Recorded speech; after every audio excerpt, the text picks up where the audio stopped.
안녕하십니까. 프레션 박인규입니다. 노잉어스 7번째 시간입니다.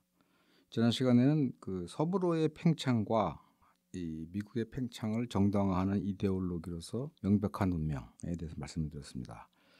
오늘은 남북전쟁에 대해서 말씀드릴까 합니다. 남북전쟁은 굉장히 중요한 전쟁입니다. 어떤 사람은 독립전쟁보다도 중요하다 이렇게 말씀하는 사람도 있고요. 그 이유는 뭐냐면 우선 굉장히 참혹한 전쟁이었습니다. 남북전쟁 때 죽은 사람이 62만 명이라고 하는데 제가 뭐 정확하게 따져보진 않았습니다만 1차 대전, 2차 대전, 한국전쟁, 베트남전쟁 같은 미국이 참여한 주요한 전쟁의 전사자를 모두 합쳐도 62만 명이 안 된다고 그래요. 엄청나게 참혹한 전쟁이었죠. 또 하나 미국에게 중요한 거는 미국이 두 개의 나라로 갈라질 뻔했던 거를 막은 전쟁입니다. 어떻게 보면 통일전쟁이죠. 그러니까 단일한 나라가 남북전쟁을 계기로 미국이 단일한 정부가 되면서 단일한 국가와 정부가 되면서 세계의 패권 국가로 떠오를 수 있었다는 거죠. 일설에는 뭐 남북전쟁 당시에 이 독일의 비스마르크 수상이 저 미국을 두 개로 갈라놔야 된다. 그렇지 않으면 유럽이 위험해진다. 뭐 이런 말을 했다는 설도 있고요. 영국도 사실은 남부 쪽을 도와주려고 했다고 그건 뭐 못했다고 그러는데 어쨌든 남북전쟁은 굉장히 중요한 전쟁입니다. 남북전쟁은 1861년부터 1865년까지 진행됐고 링컨 대통령에 의해서 치러진 전쟁이죠. 그래서 미국에서는 사실 워싱턴, 그러니까 건국한 워싱턴 대통령과 남북전쟁을 이끈 링컨 대통령 그리고 뉴딜과 2차 대전을 이끈 루즈벨트 대통령 이 세 사람을 가장 중요한 사람으로 보고 있습니다. 우선 그 남북전쟁이 왜 일어났는가에 대해서 말씀을 드리려고 합니다. 뭐 다들 아시죠? 그 남부의 노예제도를 폐지하기 위해서 벌린 전쟁이다. 그 노예제도를 유지했던 남부주가 연방으로부터의 독립을 선언하고 그 다음에 북부에 대해서 공격을 하면서 전쟁이 시작됐다. 이렇게 알고 있습니다. 이 노예제도라는 것 뭐 지난번에도 말씀드렸습니다만 이게 상당히 좀 이렇게 말하자면 이제 이윤이 나는 제도인 것이에요. 노예제도는 지난번에 식민지 건설 때 말씀드렸는데 1607년도에 제임스 타운에 온 사람들이 이제 버지니아 주라는 주를 만들었고 그 버지니아 주 밑이 남부입니다. 그리고 1620년과 1630년도에 매사추세츠에 온 필그림 파더즈하고 존 윈스럽이 선교도들이고 이분들이 북부의 핵심이에요. 그런데 북부는 제조업, 상업 등의 산업 경제고 남부는 뭐 쌀이라든가 목화라든가 이런 그 농업 경제였습니다. 근데 거기까지는 뭐 문제가 없었는데 서부로 미국이 팽창해 나가면서 그 서부에 생겨나는 주가 자유주의인가 노예주의인가 이게 문제가 되는 겁니다. 남부에서는 계속 자기네들이 이 세력이 줄어들까 봐 노예주를 이제 가지려고 그래요. 실제로 이미 1820년도에 한번 그런 갈등이 있었습니다. 그 미주리주가 노예주로 가입을 신청했어요. 1820년대. 그러니까 그때가 막 이제 서부로 팽창할 때였죠. 그때가 북부의 자유주와 남부의 노예주가 11대 11인가 같았어요. 근데 미주리주가 노예주로 가입하면 노예주가 늘어나는 거죠. 그래서 굉장히 이제 골치 아플 때였는데 마침 동북부의 메인주가 자유주로 또 가입을 신청해요. 그래서 동시에 가입시키면서 어떤 타협을 했냐면 북이 36도 30분 그 위쪽 그 북쪽은 노예제 안 한다라고 타협을 한 겁니다. 그래서 그걸 1820년 미주리 타협이라고 해요. 그러고 나서 이제 뭐 30년 40년대 이제 엄청난 그 서부로의 팽창이 있었죠. 그리고 지난 시간에 말씀드린 것처럼 1850년에 캘리포니아에 금 때문에 모인 사람 때문에 캘리포니아가 10만 명이 되면서 자유주로 가입 신청을 한 겁니다. 이렇게 되면 이제 그때는 15대 15였는데 자유주가 또 늘어나는 거예요.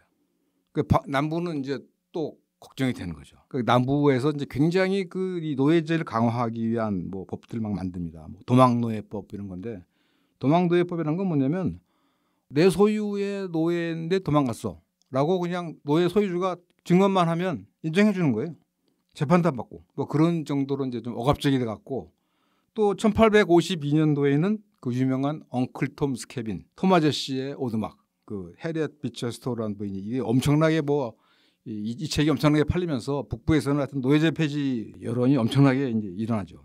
그 다음에 이제 이 캔자스하고 네브라스카가 주로 가입하려고 했는데 이게 아까 말한 미주리 타입에서 말한 36도 30분 이북에 있는 주예요. 그럼 당연히 자유주가 돼야 되겠죠. 그런데 남부에서는 아니야. 그건 그렇고 그냥 거기 그 주에 있는 사람들이 결정하도록 해. 그러니까 쉽게 말하면 노예제가 돼도 좋다. 이렇게 된 거죠. 이런 식으로 이제 그 노예제와 어떤 자유주 간의 갈등이 심해진 과정에서 1854년도에 공화당이 창당됩니다. 이 공화당은 기본적으로 이제 기업 친화적인 정당이고 기업이 제대로 되려면 사실은 노예제가 사라져야 돼요.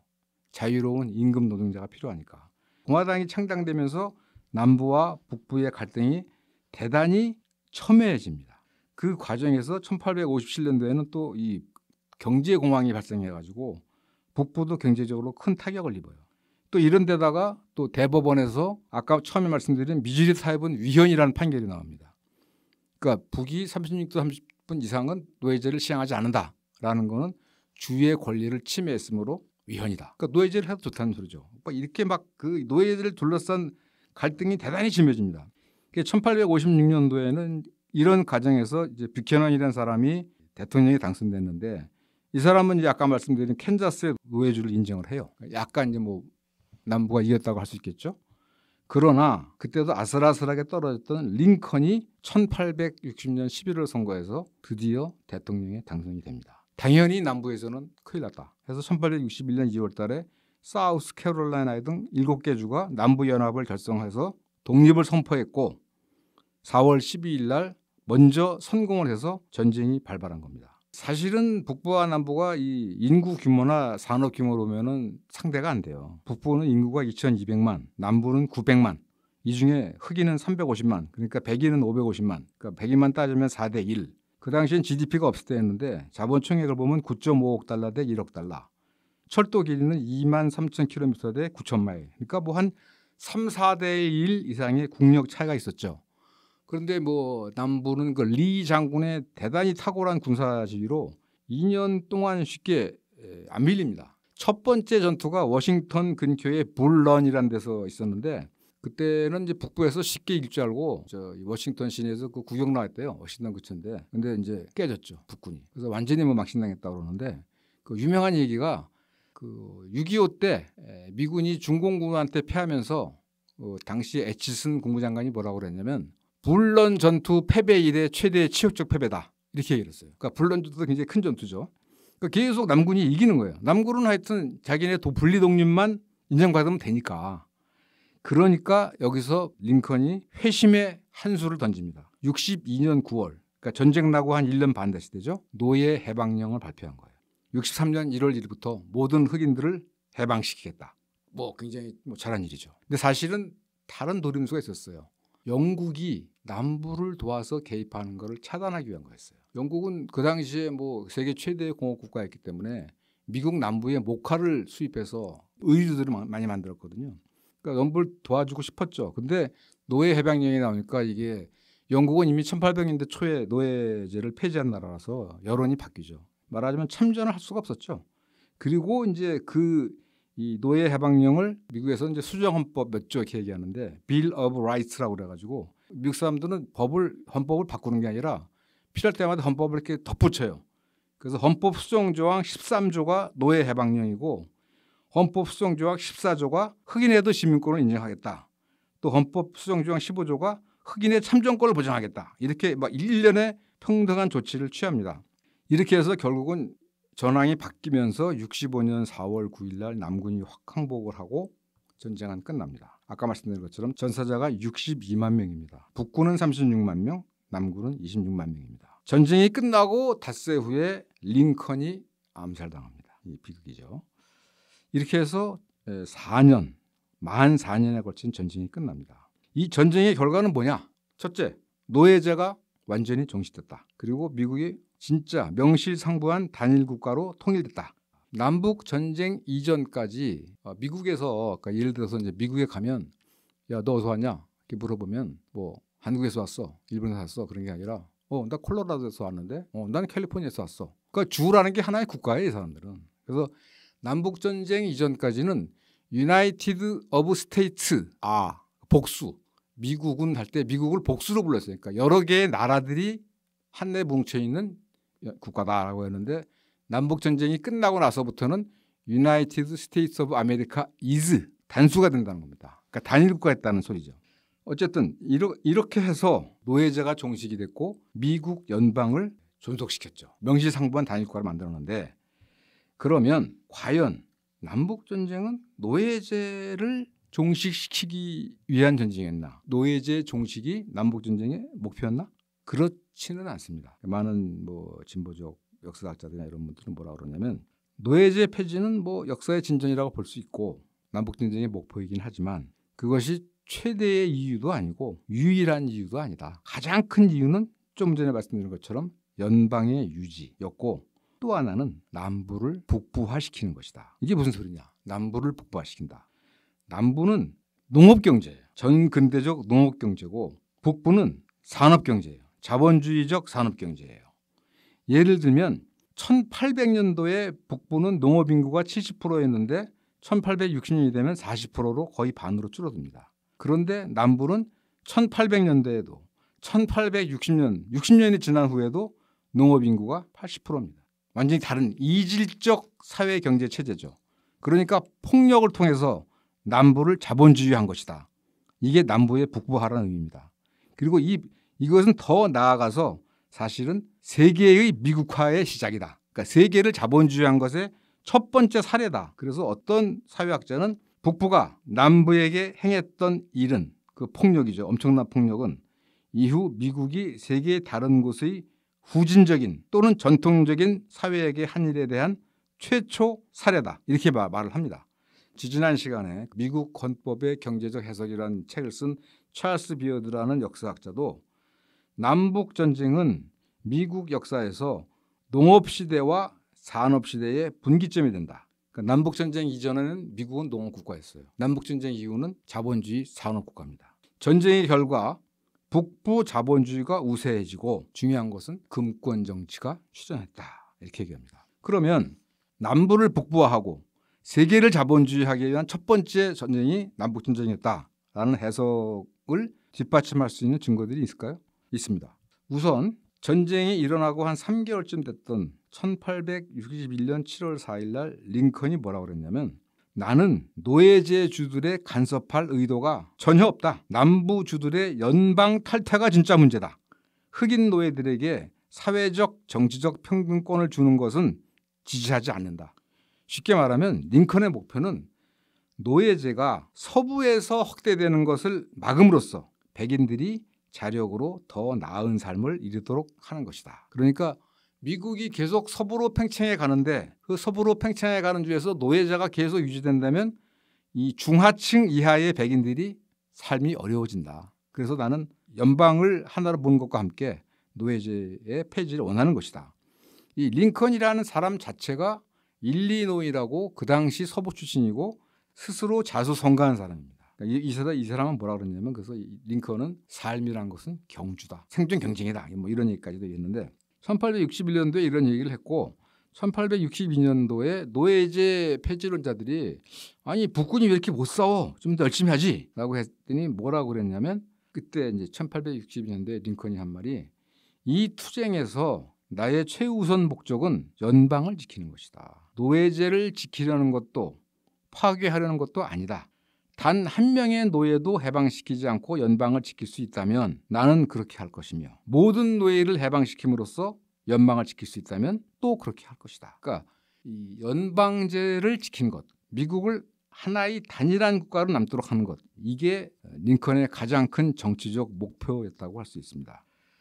그러니까 링컨은 아까 삶은 달리기 경주다라는 말씀을 드렸는데 링컨에게 있어서 중요한 거는 끝없는 물질적 진보였습니다. 그리고 끝없는 물질적 진보는 당시 미국의 백인 인구들이 가졌던 공통의 꿈이었어요. 그래서 링컨이 지키고자 했던 것은 경제적 측면에서의 연방, 북부의 산업경제와 남부의 농업경제가 이렇게 병존하고 서로 갈등한다면 미국은 강대국이 될 수 없을 것이다. 예를 들면 북부에서는 제조업을 발전시키기 위해서 높은 관세를 요구하는데 남부는 뭐 한때 세계 목화 생산의 80%를 차지했다 그러잖아요.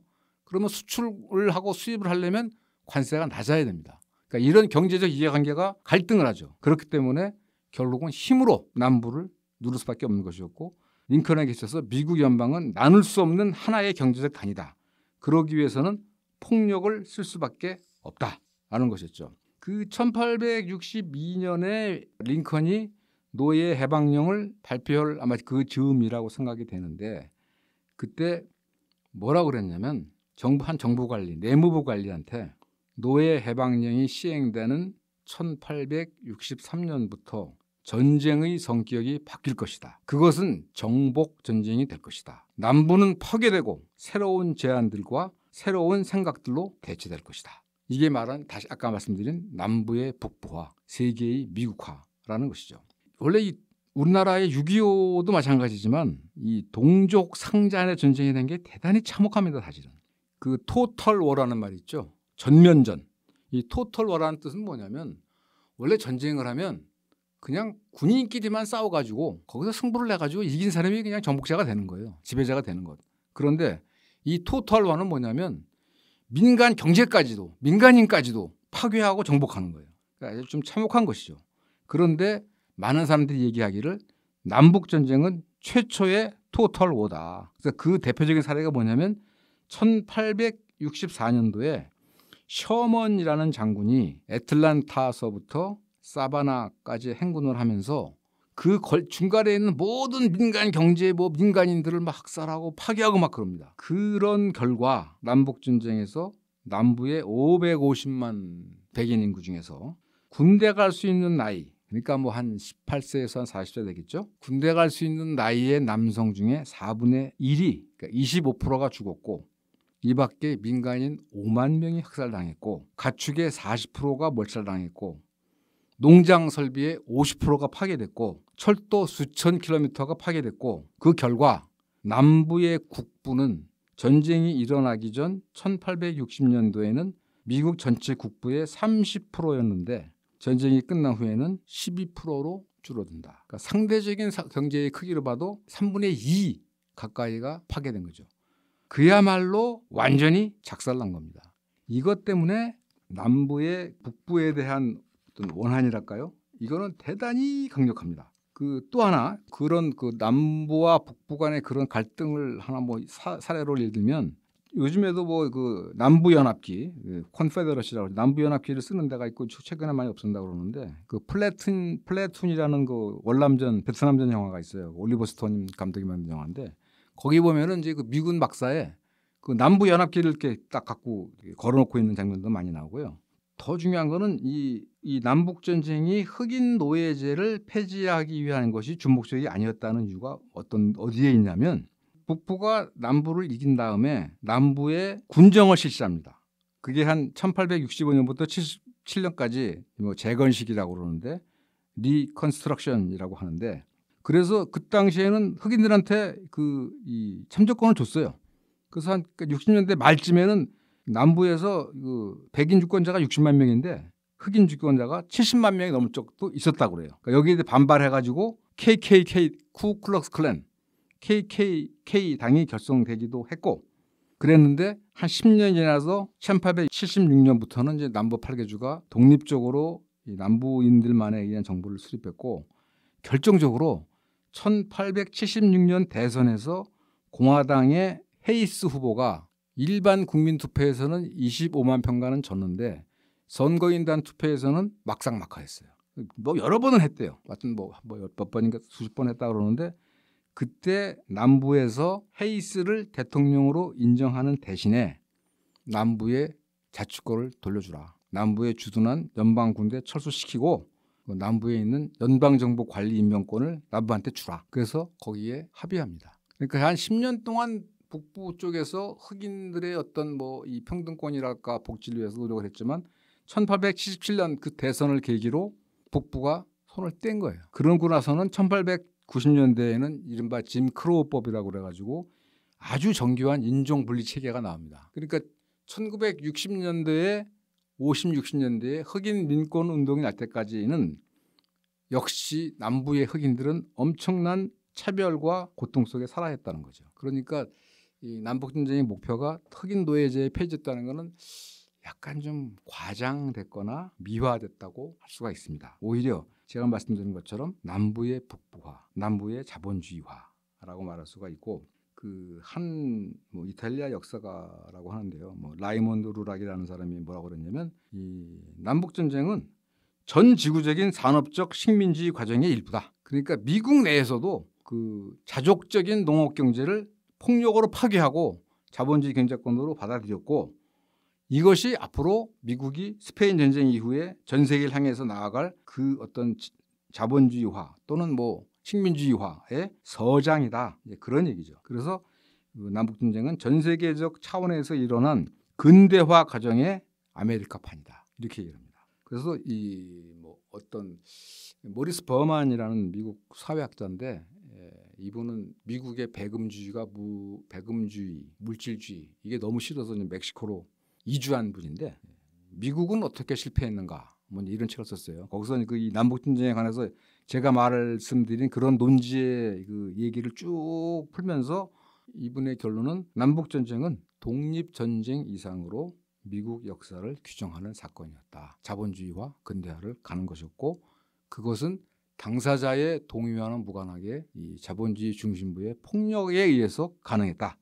그런 얘기를 했습니다. 그래서 결론적으로 뭐라고, 또 어떤 분의 말씀인데, 남북전쟁에 대해서 농업 국가였던 미국은 1865년 이래 지구상의 모든 재화와 그것을 팔 항구들의 정복에 몰두하는 산업제국으로 변했다. 그러니까 미국은 남북전쟁을 계기로 농업 국가에서 산업제국으로 변했다. 이것은 전쟁, 시장을 차지하기 위한 악의 다툼을 의미하고 결국 국가 간의 실제 무력 충돌로 이어졌다. 이렇게 얘기했습니다. 남북 전쟁을 계기로 미국은 단일한, 명실상부한 단일한 국가가 됐고, 1870년대부터는 제2산업혁명을 통해서 어마어마한 산업화가 이루어집니다. 그리고 뭐 엄청 그 법인기가 비련하고, 그러면서 산업화가 되면서 부가 집중이 되고 공황이 발생하고 이 빈부격차가 커지고, 그러면서 미국 내 개혁운동도 벌어집니다. 뭐 농민들을 중심으로 미국 정치를 바꾸자는 운동도 벌어지고, 혁신주의 운동도 벌어지고, 그러나 그러한 모순들을 결국 미국은 스페인 전쟁을 통해서 해결하려고 하고, 1898년 스페인 전쟁부터는 뭐 필리핀, 쿠바, 괌, 뭐 하와이, 푸에르토리코 이런 데를 병합하거나 보호국화하면서 외부로 팽창하기 시작했고, 그 결과는 1945년에 2차 대전까지 계속 이어집니다. 그게 이제 다음번에 말씀드릴 얘기입니다. 다음번 시간에는 그 스페인 전쟁이라는 게 어떤 것이고 어떻게 일어났고 그 결과 미국은 어떻게 변모했나, 그렇게 그 말씀을 드리도록 하겠습니다. 오늘 말씀은 여기까지 하도록 하겠습니다. 지금까지 들어주셔서 고맙습니다.